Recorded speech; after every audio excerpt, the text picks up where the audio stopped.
Greetings, my friend. Welcome to the secret shop. Hello, everybody, and welcome back to the secret shop. And I'm Neon, and I am joined by my normal crew here. Simon, how are you doing today? I'm doing great, thank you. And Anger, you're here too. How are you? I'm doing fantastic. Very good to hear. Very good to hear. It's been so long since I've sat down and chat with you guys. It was just a week off, but I'm just so used to chatting with you every week. I missed you. It's nice to be back again today. Yeah, same. Yeah, I missed you too.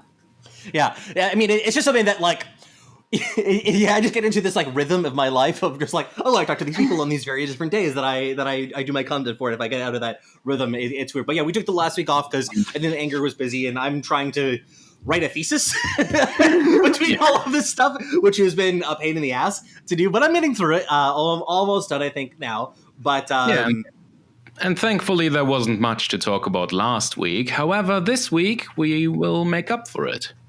Yeah, we definitely have a little bit of news. It's been like this weird, like November and the end of October, I think we all kind of knew would be a little bit strange because it was like, hey, we got all these cards, and then we know that the beta is coming in November 19th, so, like, what are we going to do for that middle time? So taking a week off seemed like it was a fine thing to do, but we missed all of you as well, all of the wonderful listeners out there.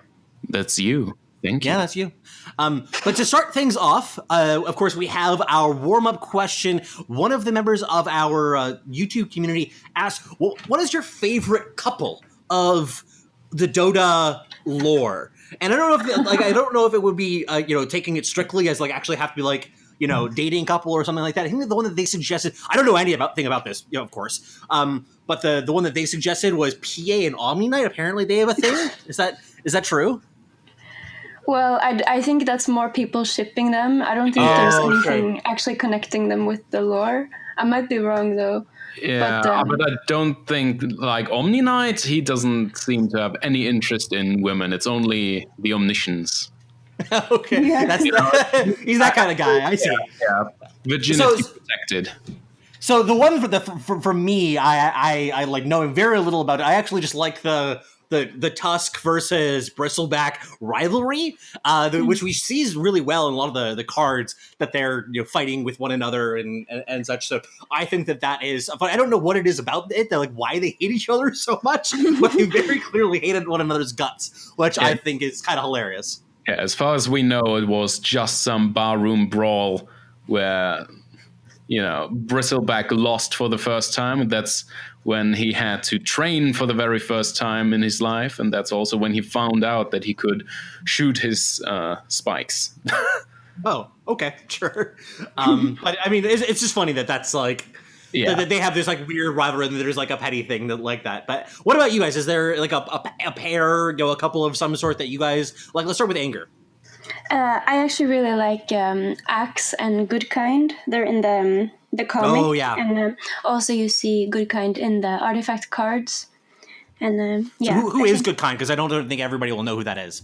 He's like a little elf that's following Axe. He's like his bard or something who's writing down his adventures and stories. And it appears in the cards now that Axe is also training him or her. Yeah, I think she's actually her. It's been confirmed now through some of the cards that it's a she. Before that, we didn't actually know because the design of the character is pretty androgynous. Mm-hmm. Yeah. What about you, Simon? Is there a pairing that you particularly like?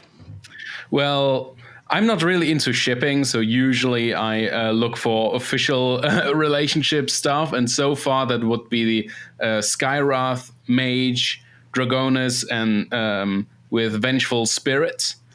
There's a whole love story going on there. And other than that, there's something alluded to between Yonero, the Juggernaut, and Templar Assassin, Lanaya. So I'm looking forward to learn more about that in the future. Very nice, very nice. Okay, so there's a lot of things to get to over the course of the episode, just little bits and pieces. Probably be a little bit shorter of an episode, but that's fine too. But we'll definitely need to cover a bunch of little topics. One of them who actually wanted to start off on was Anger. You started doing a little bit of streaming stuff, which has been really exciting. That was in celebration of you reaching 1,000 subscribers. Am I right? Yeah, boy. Which is really great. You've been doing great with your channel. Yeah, thanks. I actually really like streaming because then I don't have to feel bad about gaming. You know, I feel like I'm not wasting my time when I play video games for many hours straight if I'm streaming it. You know, because then it's helping. It's my job, I swear, Mom. Yeah. So yeah.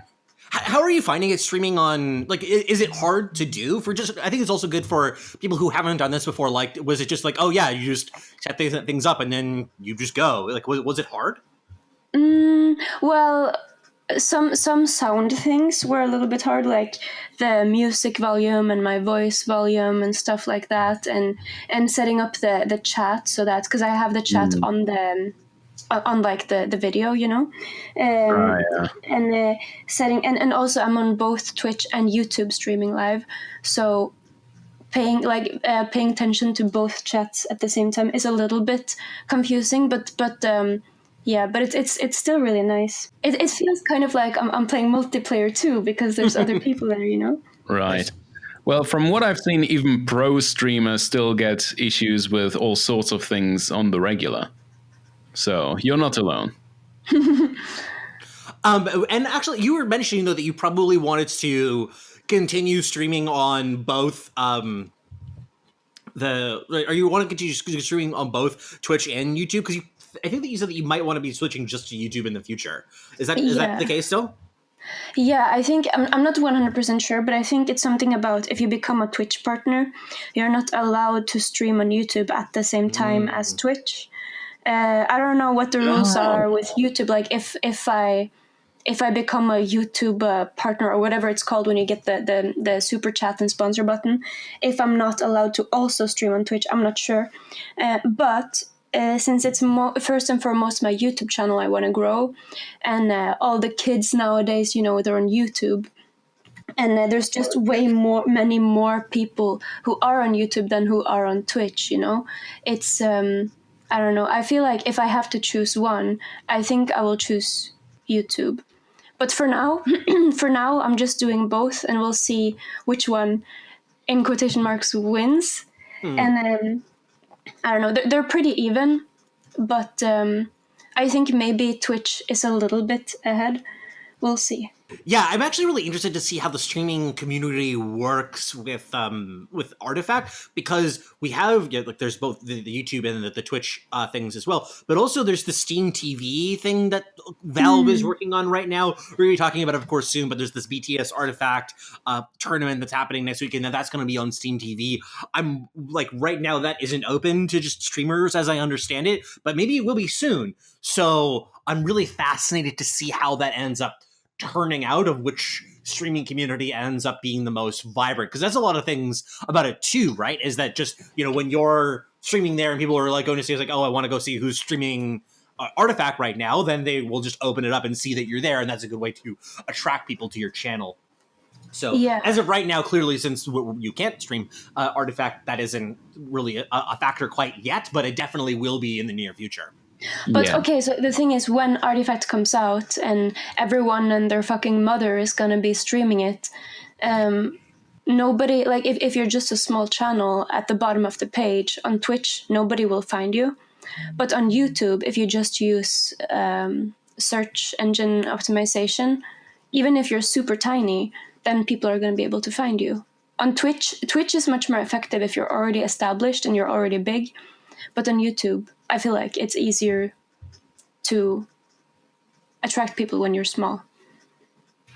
I'm interested to see how that turns out. Now, one thing that I want to like put other that I thought was an interesting bit was I was there when you did your first stream doing the face reveal stuff, which was fun. But the thing that something about myself that's really weird is the mental image that I create of people is often really strange when I haven't seen them before. And the first video that I saw of yours that really like stuck with me of like, oh, this is who Anger is the one that you did with Sorla Khan. So for whatever reason, and like how you were saying, like, oh, I'm so into Solar Con, she's so cool. So like in my mind's eye, I like pictured you like as like half a gloaty, and I don't know why. This is just how my brain fucking works. And I just let it happen like that. I just let that be the case. I know that it's totally random and totally weird, but that was like my mental picture of you. So like seeing you that you're like a normal person, it was like, oh, okay, that makes a little bit more sense than being in a gloaty, but still a little bit disappointed. See, I had the same thing with her avatar. I thought she was half skull. Well, in one of the streams, I actually cosplayed myself, I did have my face and skull. I did see that. That was for the Halloween stream, I think, right? Yeah. Yeah. So I thought that's just something that's just like fucked up about how I view things that I thought I would share there. But really, congratulations though on reaching 1,000 subs. Of course, you can support this channel by getting more subs. We can catch up to you one day. We're actually keeping like on this channel, the A-Space channel, keeping pretty good pace with you in terms of like total time watched. But your subscriber count is way higher than mine, so I'm jealous of that. Well, we're still nowhere near the Artificer's Guild, though, so we both have to work very hard. Oh, yeah. That no questions there. Yeah, Dubok has really been putting the work in. Yes, yeah, he really has been putting his head down and really focusing on that. Congratulations to him. And we're always very proud. Now that Artifact is getting more word of mouth, especially on Twitter, etc., we are actually getting a lot more new people on the subreddit, etc. And whenever they ask for, content creators, etc., because imagine that Reddit, other people actually like content creators. The Artificers Guild and our podcast is actually almost always among those recommendations. So thank you guys for supporting us that way. It's really it makes a huge difference for people to discover the content. Now, of course, though, before we want to talk a little bit about Reddit a little bit later on, but I did want to touch on this BTS tournament that's happening next weekend. It just was announced this past Friday on the Twitter from the official Artifact Twitter account, and it's super exciting that we're getting our the last tournament of the closed NDA beta that is that's going to be actually broadcast on Steam TV in association with BTS. Beyond the summit, this is, of course, I mean, if you listen back to our podcast with Luminous Inverse, he's really involved in organizing a lot of this as well. We don't have a lot of details yet as to what exactly is going on here, other than the fact that it's happening. True. But I'm super excited one way or another. Well, a lot has been happening, actually. Finally, they have updated their website, so it's not referring to PAX anymore. They actually have a whole intro site now, and they launched their blog as well, their developer blog. And the first entry includes a post and a video with Garfield himself talking about, heroes and how it's actually very different from Dota in the way that it's totally fine if a heroes die, you can even kill them intentionally, etc. We've talked about this stuff a lot over the last few months, but this is like the first outreach to, the more general public. So I think this is a very interesting topic to talk about, especially because he also talked about like the randomness of the flop in the beginning, like the initial deployment of things, etc. I think that was a really good introduction for new people into the game. Anger, do you have any thoughts on the BTS announcement? Are you going to be trying to play in that tournament? I'm gonna be trying to play. Yeah, I hope I can attend. But because there's so many pros in the beta from other games, and they're very good, and I'm not nearly as good as them. I hope I can still get to play. Yeah, I don't think that it's been announced yet how people will be selected to do it, because it says that there's 128 slots in it. How did it work in previous tournaments? Was it just kind of first come, first serve for who was able to participate? I'm not sure if I'm allowed to talk about it. Okay, sure. Okay, so hopefully you'll have a chance to do it, and you'll tell us all about it. We'll see you on Sunday. You'll have to hold off the podcast until after Sunday evening. Once you win the top 8, it'll be It'll be really exciting. Just do an extra interview with you like that when you're a big time Artifact pro. How does that sound? For the boys. Yeah. For the boys. Yeah. So, but it's still really exciting, though. I think that we're all looking forward to seeing that. It would be lovely to have a little bit more information. Like, I don't know if they've published what format it's going to be yet either. So also, though, that probably means that we're going to see any remaining cards that haven't been released yet, because there's still a few that are outstanding. Like Tinker is the one that I know that is like the last hero outstanding that hasn't been released that yet, and probably we'll see that over the course of the tournament, or at least that they would expect that it's a possibility. Yeah, I think it was all draft, wasn't it? I can check up on that. I don't believe that they said that there was, like, from what I've seen so far, I haven't seen an announcement. And I don't think that Anger can say one way or another. So, although I would love to be able to heckle her and to pressure her into giving us an answer. Can't do that for now. There we go. The all draft event will feature a 7-round Swiss bracket on Saturday. Okay, so it is confirmed to be draft. Okay, I didn't think that it had been confirmed yet. And the top 8 single elimination bracket. Okay, yeah. So we actually do have pretty much all the information that we can Okay, cool. That's really neat. It's been interesting that they've been focusing so much on doing the draft style tournaments in the recent weeks, because that's been much more the priority as of late. Just posted the link again in the Discord if you want to read it out yourself. Otherwise, I can just do it. Yeah. Well, it's also $10,000 prize pool too, which I mean, I know that's been the case for a lot of these. I'm really curious to see what the prize pools are for regular tournaments that happen in actual release. Like if this is just gonna be like a normal thing that every week or two we get a $10,000 tournament or something like that in the client, because that'd be sick. I don't think every other week or so, but I think they will be fairly frequent. If you look over at Dota or CSGO, we don't know yet how the scene is going to be, but I think that for Artifact it will be even more open. I think it's really nice that it's a Swiss tournament.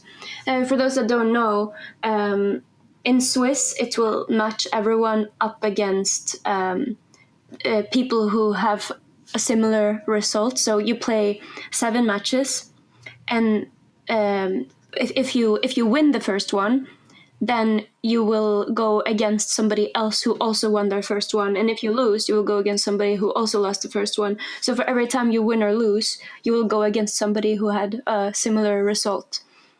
So if you lose a lot early, then you can actually catch back up, because you will be against worse players. And also, if you do very well early, then you can risk losing a lot later because you're against the others who also are very good. Yeah, I guess that's a little bit unusual from the Dota world, because it tends to be that the Dota tournaments are much smaller invite tournaments. It's a smaller group of players, a group of teams that are participating, and there tends to be much more like round robin type stuff where you put into a group and you all fight against one another, and then there's still the qualifying games, and there's also like wildcards, etc. So I think it's still pretty big. It's certainly not all invitational or anything. Yeah, but I'm just saying that Swiss-style tournaments aren't as common for Dota, but like for something like Magic the Gathering or Hearthstone, that's kind of like the standard. Like unless you're in something like a small invitational specialized format, like a Worlds type situation, Swiss is a very normal, like for me as a Magic player, like you go to Friday Night Magic, just like a casual thing, or like a pre-releasing, like it's Swiss. So it's just a difference of the norms of different gaming communities. Right, and Valve is actually very good when it comes to listening to the community, because they've been updating the Dota 2 Pro Circle for the last 2 years, and they've come up with another system for this year again. So it's very exciting to see. Speaking of listening to the community, though, I actually wanted to spend some time talking a little bit about Reddit, which has been an interesting source of conversation in the past little while. I think that this has been something that we haven't put onto the podcast very much, because I don't want it to make it sound like we're just kind of like bitching about Reddit all the time, because we probably could. But there was a specific thing that kind of convinced me to say that we should probably talk about it, which was this whole conversation around Sir Belvedere and kind of saying and calling out the artifact community for being so toxic and him not really wanting to interact with it as much as because of that. So this was something that, I mean, each of us have had our own instances of weird interactions with the Reddit. So just could get a little bit of a response from you guys as to what you thought about this situation. I'll start with you, Anger. Well, I think it's not really the Redditors' fault. They just feel like they have been wronged by Valve because of the delayed beta. And also, like, that was on top of getting, like, first they had to dance for beta keys. And then it turns out that those who danced and got their key only got a week of beta, you know? So I understand the reaction, and it's just... I still think it's sad that they are letting their anger at Valve affect a potential good debate and a good discussion, you know? And the only thing, I think it's bad that they are ruining any possibility of having fun while waiting, you know? Because everything just gets downvoted. I'm a little less forgiving when it comes to Reddit that way, because I don't really think the so-called monkey dance was that big a deal. Like, I understand that people are passionate and I understand that they really want to play. I mean, I am theoretically one of the monkeys. I don't have a beta key of any kind. But I still didn't feel like just because people are asking for a follow or a subscribe, etc., to be in on the raffle, etc., and then not getting it when you're just one of thousands trying. Like, I don't really see how you feel like you've been wronged that way. Because from the very get-go, it was clear that only a few people would get those keys. Yeah, I mean, I think that to me, it's kind of a weird mix, because on the one hand, I do think that there have been some instances that have sort of provoked this, but also I think that the response has been a little bit out of proportion to what is kind of necessary. And like, I think that some classic ones, and actually I wanted to do some dramatic readings of some of these Reddit comments, because they're just like absolutely insane in some instances. But before we even get to that, like, one thing I checked at one point was just, it was maybe it was last Friday that I did, and I looked like for the last 100 posts on Reddit, how many of them had 0 karma? And it was like 75 out of the last 100 had a 0 karma. That's insane. Come on, people.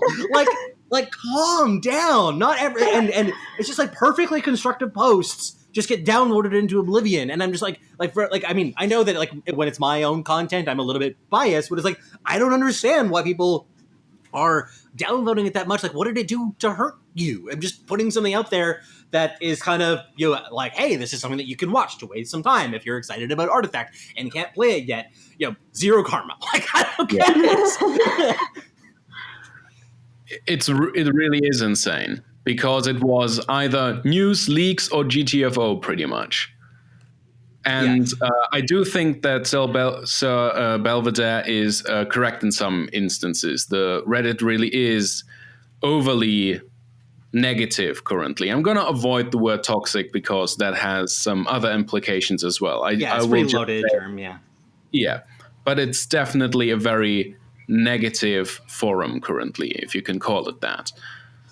Well, but it is toxic, though, in the sense that it's not just negative, because it's contagious, you know? You become toxic by being around these negative people, and that's when it's toxic. See, and that's something that I've even found for myself, that, like, I try to resist it, and then even for myself, when I'm going through the Reddit, it's like, that's another one of these threads, and I have to, like, there's a big part of me that's like, I just want to downvote it again, and it's hard, but, actually, okay, so let's actually do this thing of some dramatic readings, because I have some quotes for you to share. I'm sharing it in the Discord chat just as a big mass of them. You guys can share them, can read them in your...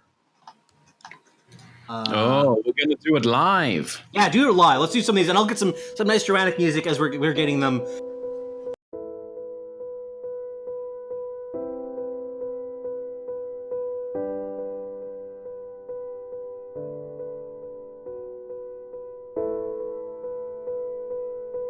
I'm tired. I'm tired of waiting. I'm tired of posts about the beta I'm not in. I'm tired of receiving limited information because of the NDA, and I'm tired of feeling like I'm not part of a game I've wanted to be a part of, while others, through sheer luck, have been given opportunities to participate. So, having been kept at arm's length by Valve for the last however many months, I've decided arm's length is a distance I'm comfortable with. If they'd released Artifact a month ago, they'd have had my money and retained my attention. But I'm tired of this nonsense now, and I'm willing to publicly give up on Artifact, if only to express that the segregated build-up to the release of the game has been too long and too exclusive for some potential players to maintain the excitement I'm assuming Valve wants to foster. I'm really enjoying Dabicab's videos. His approach is professional and easy to understand. Hoping for more great content from him in open beta. -9 karma. Wow. Amazing. Oh my god. I'm hating this whole charade. Valve is giving out keys to a very, very small number of people and making the rest of us monkeys. Monkeys who have to dance every time the key holders feel like they need a laugh. Can we stop this bullshit, Valve? You said TI-8 and PAX won't be the only ways to get into the Artifact beta. There will be more beta keys coming in the future. Is this what you meant by it? Turning us into monkeys with no dignity? Can you announce an official way of how you can get beta access into the game? Seriously, why the fuck do I care if I can't play the game? Not even that. Not even all of the cards are released. Seriously, just seriously, just fuck. Wait, I can't read. Seriously, just fuck you for attention whoring and abusing us. This is exactly like a hot high school girl taking a Down syndrome kid for prom for attention. She's just toying and using him. The kid will never get actually. Wait, this is really. The kid will never get actually anything. That doesn't make any sense. Sorry, you're thinking too hard about this. This is rage comments on Reddit here. Right? Come on now. See? No new content. We're the Down syndrome kid.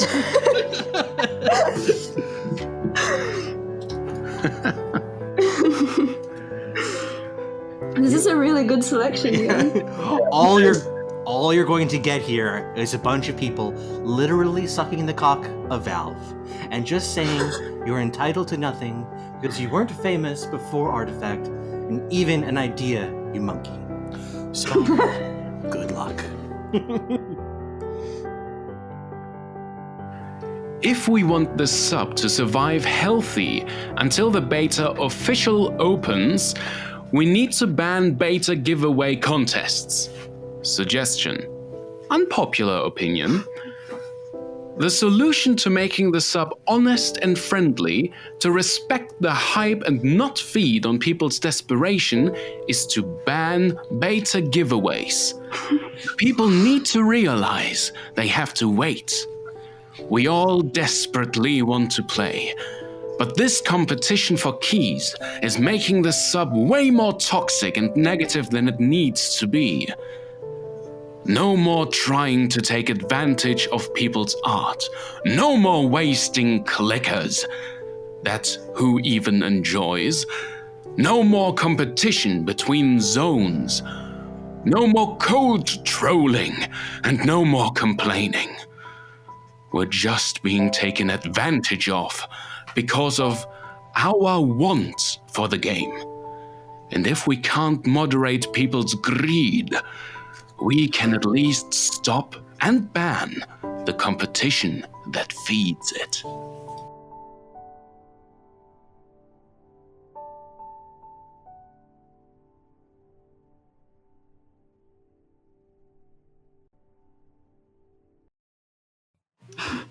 So those were excellent. Very well done. Let's get a round of applause for everyone on that. Yeah. Now the one though that actually just like came out today that I felt like really encapsulated a lot of this too. It was one that actually Anger you a part of. It was you and VNN that did a video together, and somebody posted. I think there was like part of it that he was like on the phone with like supposed to be a deck collector, and he's talking about how he only cares about Artifact for like the money he's going to make for the tournament. And then there's this thread on Reddit where somebody first says like, "Oh, like, is this serious? Is this a real thing?" It's like, of course it's not. And like, I mean, even the people who like says like, "No, this isn't serious," it just proves that he's an asshole. Like, what are you talking about? It's a joke. Like, I mean, like when I saw the joke, I was like, oh, like that's like it's funny, it's clever, it's like a fun thing to do. But like the thread is hilarious because these people are so triggered. Yeah, they actually feel like a minority or something. Yeah, I don't. Come on, guys, it's a game. I mean, I am somebody who's like, I'm spending like every day, I'm thinking about it, I'm writing about it, I'm making content about it, and I am not nearly as like triggered and hot and bothered. I don't know. We should probably move on for this because we can go on with this for a little longer, but it's probably unnecessary. Gamers rise up. Yeah. Yeah. Okay. So, any final thoughts on that before we finish up with talking about a few more cards? I'm honestly just looking forward to the tournament a whole bunch. Like, actually seeing people who are good at the game play competitively viable decks against each other from draft and then single elimination, that's going to be awesome. Yeah, I really hope that they show the draft portion for some players. That would be sick. Also, for me as a content creator too, I'd love to get all these games out there that I can then slice and dice them. We don't know who's going to be casting it yet. I'm really looking forward to that too. Like, damn, I am really, really excited for it. And also, I'm looking forward to see what they've done with Steam TV, if they've done anything new at all. Because so far, they've only tried it once for TI. And they did have some interesting features that Twitch doesn't have, which is, live rewinds, for example. And they had little timestamps in the video where you could rewind to specific places. It was really useful, and you could switch between streams very easily. So I'm looking forward to that. Some people are even thinking that they could have several streams on Steam TV and just switch between different perspectives. So I'm just looking forward to it. It will probably be pretty bare bones, let's be honest, because Steam TV is still in beta. But hopefully they've thought of something special for it. Just some feature. I'd love that. Okay, so to close things out for today, I thought it would be good to still do a little bit of time talking about some of the cards that we haven't talked about yet. There's still so many cards that we haven't chatted about yet. There's a bunch of them that I think are still really interesting to talk about. The one that I really wanted to talk about and that I haven't had a chance to chat about yet is Klajarim Hourglass. This is a 10 cost item that is for the accessory slot, and it says equipped hero has +4 health. Whenever opponent draws a card, give that card +1 lock if equipped hero is in any lane. I think that this is a really neat design. This is also an uncommon too, and as I understand it, this is a card that sees a good amount of play in the beta. Is that correct, Anger? Yeah. So I think this is a really cool mechanic, combination, having this taxing effect of stopping your opponent from basically playing the cards they drew all that turn. For those of you who might not remember what lock does, if a card has a lock counter on it, it can't be played, and then that goes down every turn. So in this case, if you have one Hourglass in play, then your opponent can't play any of the cards that they drew for that turn. But this then stacks on itself really well, because if you have two of them in play, then all of their cards are locked into their hand for 2 turns. And by that point, it's going to be really hard for them to be able to just function. And I'm not... I don't think that Anger can quite confirm yet, but I'm pretty sure that this works on cards that you're getting from anywhere. So for instance, even from the shop, too. Oh, yeah, so we can't confirm for that right now, but maybe it is, and if it is, that'd be really cool too. But one way or another, I think this card is really really neat in how it would end up playing. What do you think about this one, Simon? I think it's a really interesting one because the whole lock mechanic, I think, is really cool. I haven't really seen it much in other games at all, and it's like discard, but just a delay. Like, I just find it really interesting because you can actually have like a gimmicky deck where they just look at the cards in their hand and they just can't get them on the board because they have like +2, +3 lock on them. And they know they can't do anything for the next few rounds. I think it's really fun to frustrate your opponent, by the way. I think it's really cool. Especially just a little lore tidbit. We actually know already that this hourglass will fall into the hands of Dark Willow after the Battle of Roseleaf. It was on her splash page when she was revealed. There's even a hidden voice line about it, where she basically... Well, we don't know if... like, we don't know, like, the specific times if for example... Because Void is from Clazuraim, right? So if he comes to the artifact battle because she stole it, or if she stole it from him when he came to the battle, that's what we don't know. Well, she doesn't want to find out either way. Yeah, this definitely has some link to these outer realms. That is where Void is from. I know that much about it, but the origins of exactly how it got here, I don't think that's clear yet. Because this was a card that when it was revealed in the copyright leak, I tried to spend some time like researching what was it, because this was one of the names that showed up, and I was like, oh, that's like a particularly it's a name that stands out because it's like this seems kind of otherworldly. So I decided to try and research it, and they didn't have a lot of information. So I'm really interested to see some of the lore is behind this. But as I think that also another part is about this of why I think it's so cool mechanically is that it also is utilizing some of the digital only space in a really cool way. Which is one of the things I like the most about digital card games is that you're doing something in them that you can't do with a regular card game. So for instance, just like the modification system that we have in the game is something that isn't present, that you can't really do very conveniently in a regular card game. So that's something that's really cool. Tokens on every card. Yeah. You would have to have these little stickers or clips. I don't know. Yeah, I mean, when anybody who's played TTS Artifact knows that managing that becomes a bitch real fast. So don't talk about it. I'm getting PTSD. Yeah, our anger definitely rage quit one of our games because she's like, I can't handle these fucking dice anymore. Yeah. We had like 6 dice and everything. Yeah. But thankfully, we actually have someone who is currently working on a Java version of the game. I think that's really cool. Yeah, that's really cool. Now, I don't know how that's going to work in terms of copyright type problems. I feel like there might be an opportunity there for them to get into some trouble with Valve. And I don't know. I mean, I haven't checked it to see how it's doing yet, but it feels like I don't know how worthwhile it is to do that now, given the fact that beta is so close. But anyway, hopefully that project is successful one way or another. So, Anger, how about I just toss this off to you? What are your thoughts on Hourglass as the only one of us who've actually played it? I actually have it in all my constructed decks. All of them, and it's very common. Maybe not in all. Everybody else has it in all their decks, but it's very popular. And it's really, really good because essentially you're delaying your opponent's hand by 1 turn if you have 1 Hourglass. Mm-hmm. If you have 2, you delay it by 2 turns, and you can have up to 3. And if you combine it with Ogre Magi and 1 for me, you can potentially have infinite of them if you're very lucky with them. if you have 3 1 for me and they all proc, right, you will have 6.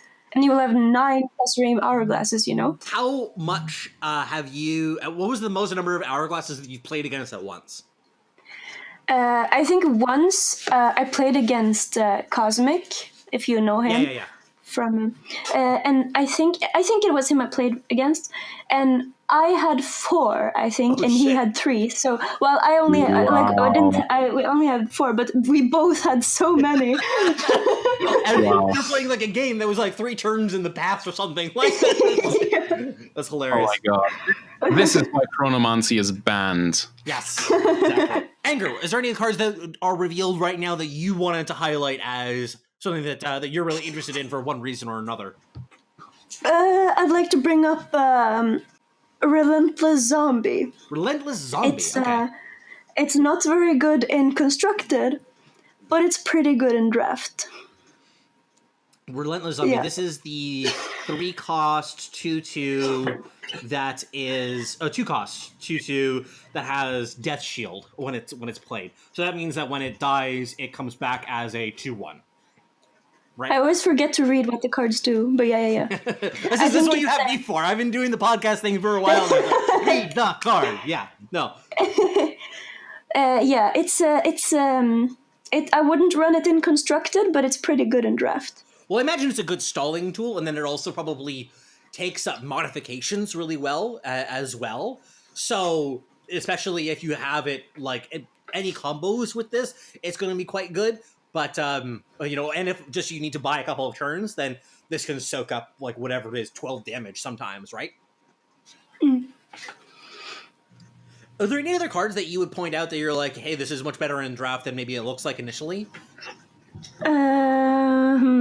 Okay, so for example, where is that card? Burning Oil? Oh, sure. Would not run in Constructed, but it's pretty good in Draft. Yeah, Called it. No, you said that it was good in Constructed, sir. No, I don't think that you said that it was good in Draft. So this is a 1-cost red improvement that gives your tower +2 retaliate. Yeah. Yeah, definitely against small creeps. This is going to be a great way to keep them under control. Okay, and one more. Okay, so where is it? Oh yeah, Troll Soothsayer. Mm. I would not run it in Constructed, but it's pretty good in Draft. It's and the reason why is because Draft games are usually much longer than Constructed games. So even though it's 6 mana, you will still get some of them. You will get a lot of value from it because it has 8 health. Can you just repeat what it does for the audio-only listeners? Huh? Can you repeat for the audio-only? Soothsayer, 6 mana. It's a creature card. It has 2 attack, 8 health. It's either common or uncommon. It's the gray one. And it says, draw an extra card each round. It's a creature. Yeah. So as long as you have the creature on the battlefield, you can draw a card each round. I think that this one probably, some of the time, what it's probably going to do is you put it down in front of something like that has like 6 attack or whatever, and then they like bounce off each other. She takes a lot of damage. Then you go around to the next turn. She draws a card for you, and then she dies to whatever it is that's in front of her. So I think a lot of the time is probably very similar to Relentless Zombie, but it replaces herself for extra cost. Does that sound about right? Yeah. Yeah. Yeah. Which is... And also because, if it survives in Draft games, they just last longer, Yeah. So if it survives, you're going to actually get value from it.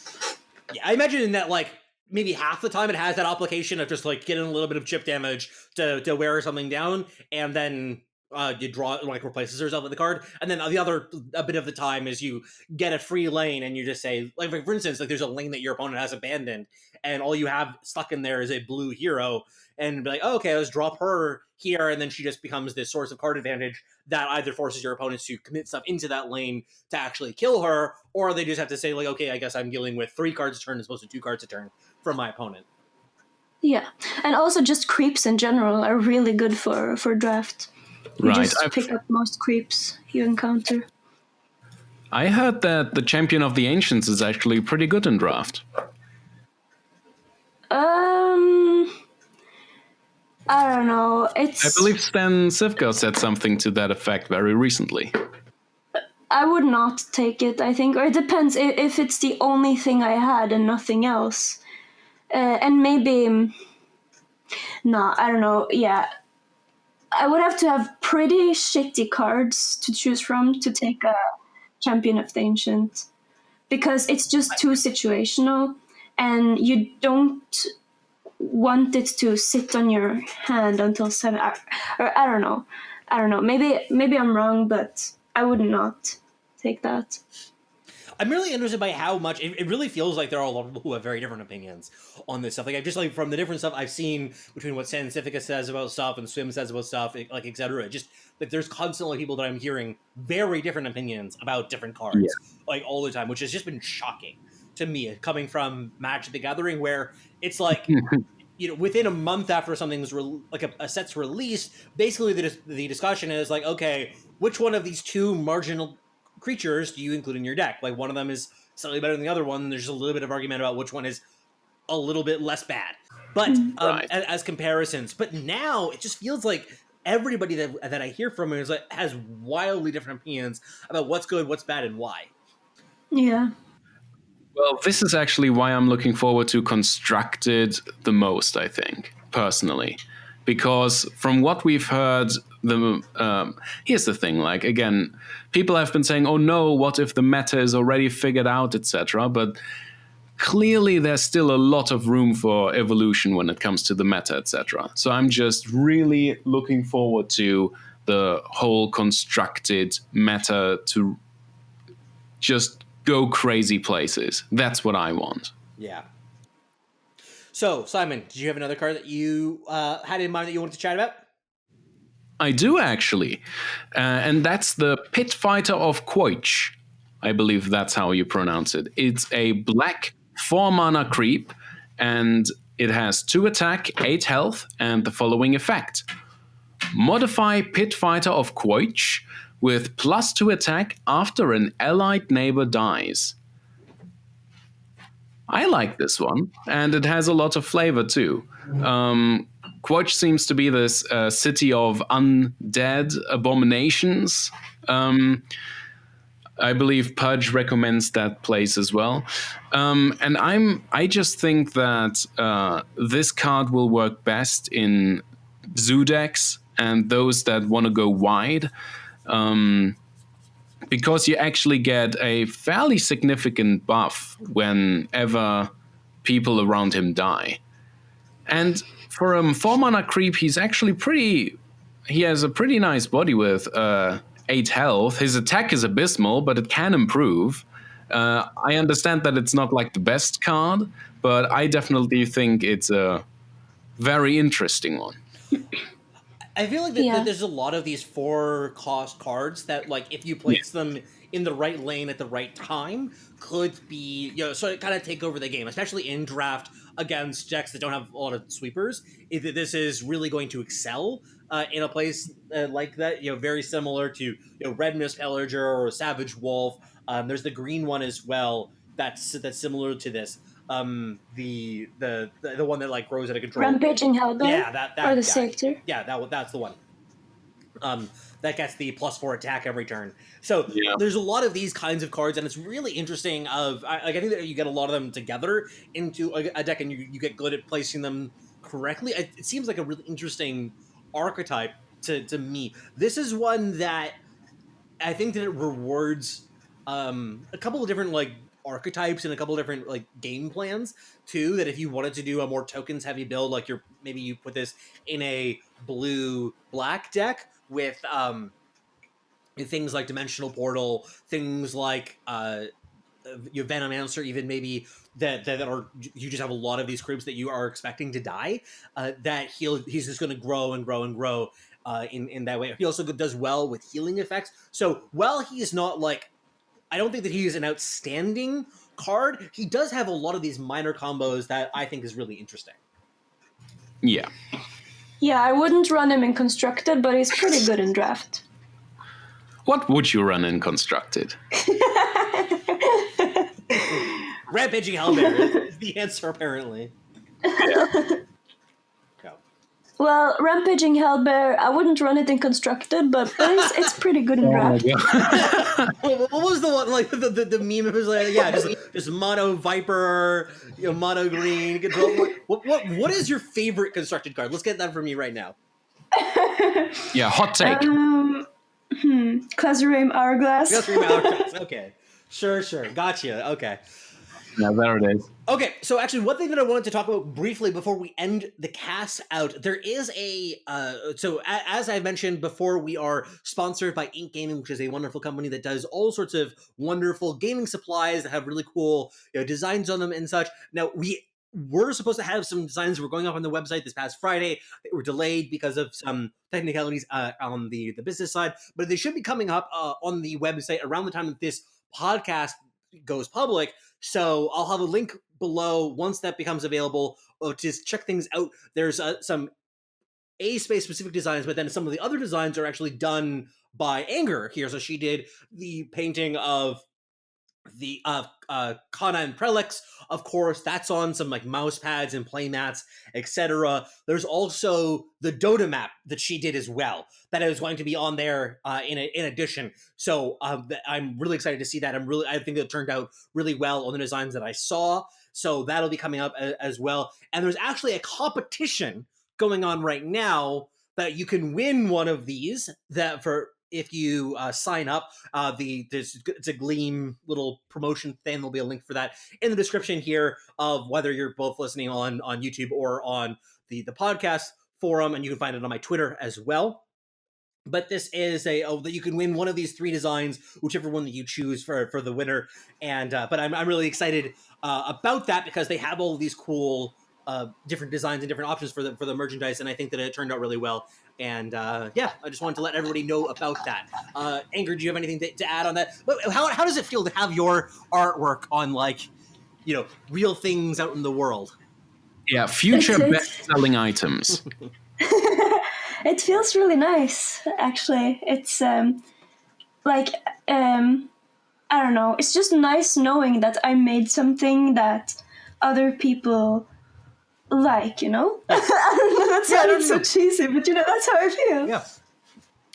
Now, and actually, we sent you. I know that they sent you a mouse pad that has the Kana and Prelix art on it. I guess that you probably haven't received that yet, but when you do, definitely let us know because I'd love to hear your review of that.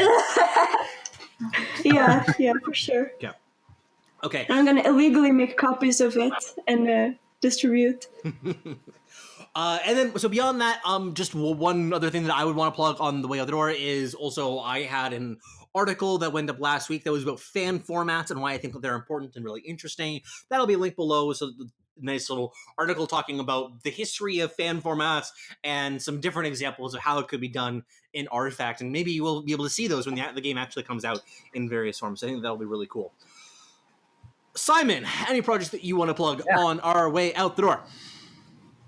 As usual, the Artificers Guild has several videos coming up every week, and I'm actually working on something myself. Again, this will be sort of a response to all the drama that's been going on, but let's just say it's a little peace offering, and I hope to get it done within the next few days before it loses relevance. Anger? Spooky video coming out tomorrow. Spooky video, oh shit. Oh, damn. October's not over. It never ends. October's a state of mind. It's the 35th of November. I mean, October. Yeah, I mean, we're going to be going to the 50th of October, as we know, for the beta release. But that'll do it for today. Thank you so much for joining us, everybody. It was lovely to see you again after our break. Take care, everyone. Take care. Peace. Thank you. Thank you for your business.